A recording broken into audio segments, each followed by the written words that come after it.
First things first, let's talk about the caponata. A traditional caponata, it has eggplant, olives, tomatoes, onions, and peppers. But you know me, I'm not about ordinary, I'm not about regular, so we're gonna up the ante a bit by amplifying those flavors. What I have here is some diced eggplant. I'm gonna hit it with a little bit of extra virgin olive oil.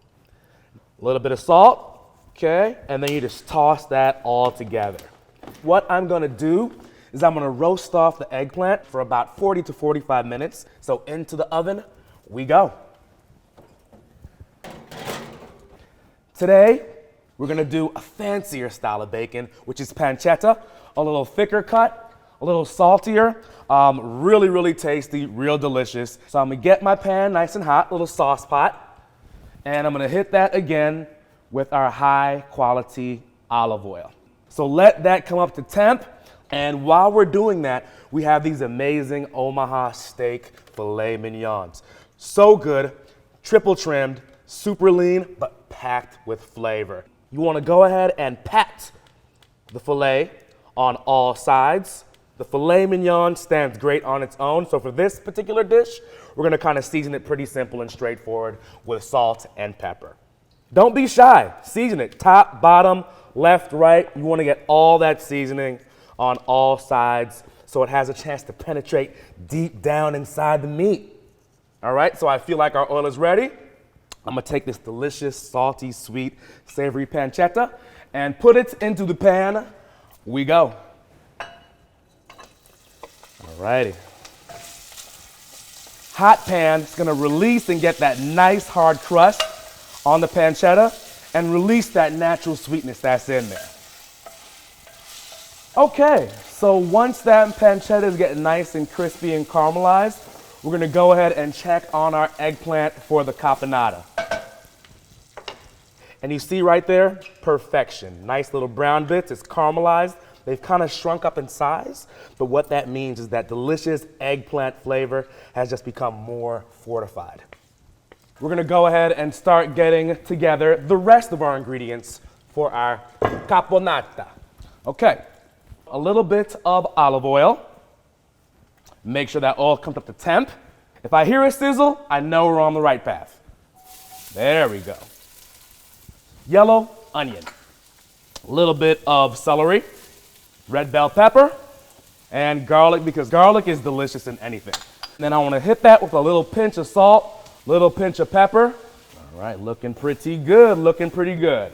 While that's doing this thing, I'm gonna go ahead and take out the browned pancetta. All right. It's nice and brown and crispy and looking good. When you think Italian, you gotta think pasta. And for me, orzo is delicious, it looks great, and it has amazing flavor when it's done correctly. So use some shallots, use some garlic, a pinch of crushed red pepper. I'm gonna add a little bit of chiffonade spinach. Chiffonade is a fancy word for just really kind of thinly slicing the spinach or any type of vegetable. I'm gonna reduce down some white wine, some chicken stock, because we're all about building and developing and strengthening those flavors. We see here right now, you can see that the chicken stock and the white wine has been reduced down.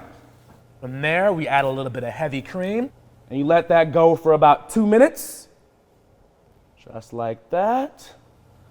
We toss in our cooked, al dente cooked orzo pasta and Parmesan, because cheese, why not? Cheese makes everything better.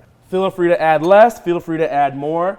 You make this dish your own, but I really think the cheese is what really makes it, because that saltiness combined with the pancetta and that sweetness in the Parmesan cheese adds really good sensational flavor. Okay, back to our veggies. For our caponata, they're starting to get nice and tender and really start to take on some amazing color. I like to put a little bit of anchovy paste in there as well. Trust me, anchovy paste is the way to go.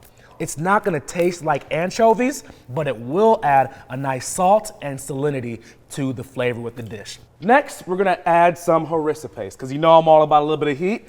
Harissa paste is essentially a Tunisian chili paste. It adds good flavor and a little bit of spice to any dish you add it to. A little bit of Calabrian chilies in there, which are Italian peppers. It's gonna give that nice little spice because you know I'm all about that spice.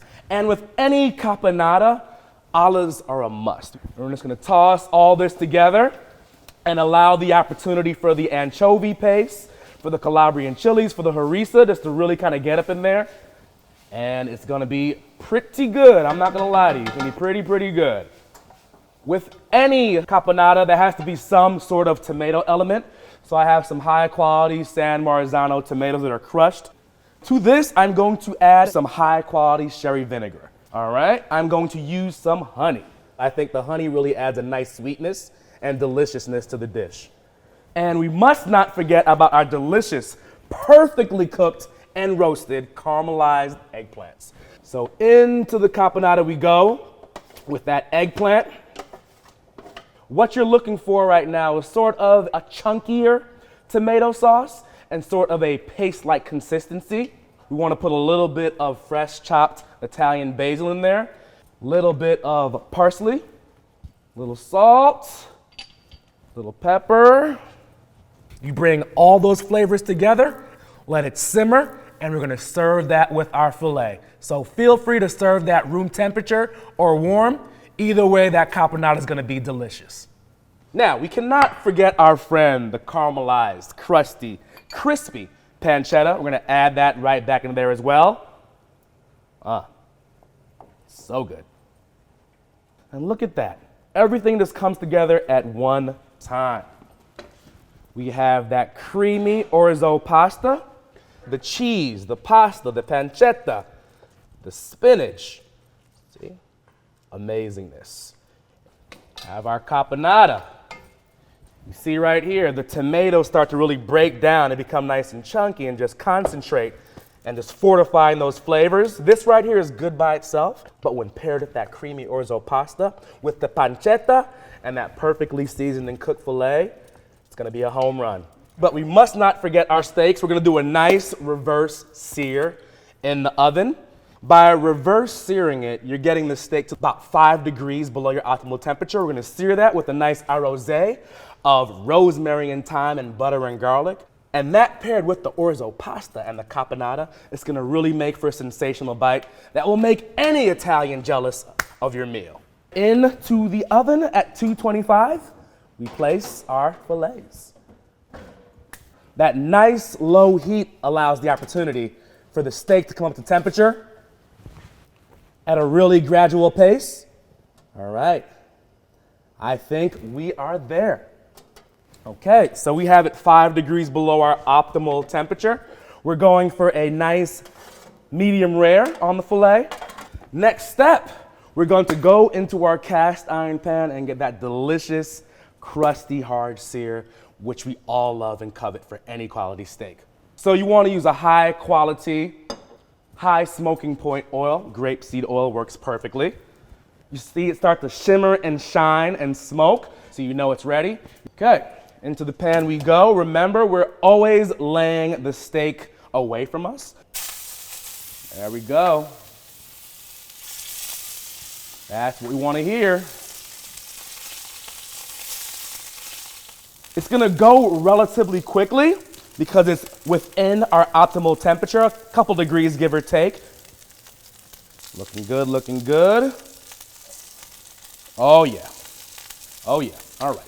I'm gonna add butter, thyme, rosemary, garlic. Let that kind of melt down. Isn't that a thing of beauty right there? Perfect edge-to-edge brownness on the filet. Tilt the pan back and just get that butter, the garlic, the thyme, the rosemary. That's all flavor.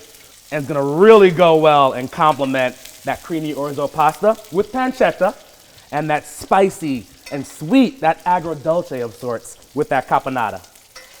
We've got our sear, the fillets at the optimal temperature, and you wanna let it rest. We've done all that work to pat dry, to season, to roast the steak, to roast the eggplant, to build those delicious flavors. The last thing you wanna do is cut into your fillets prematurely because all the juices are gonna run out. That'll be sad. We don't want that. From there, when you're compiling the dish, you do the orzo pasta, a nice little base layer. You fan out that perfectly medium rare or whatever temperature filet mignon you like on top of the pasta, a little bit of caponata, and that right there is how you make my filet mignon with caponata and creamy orzo with pancetta. Good luck and buon appetito!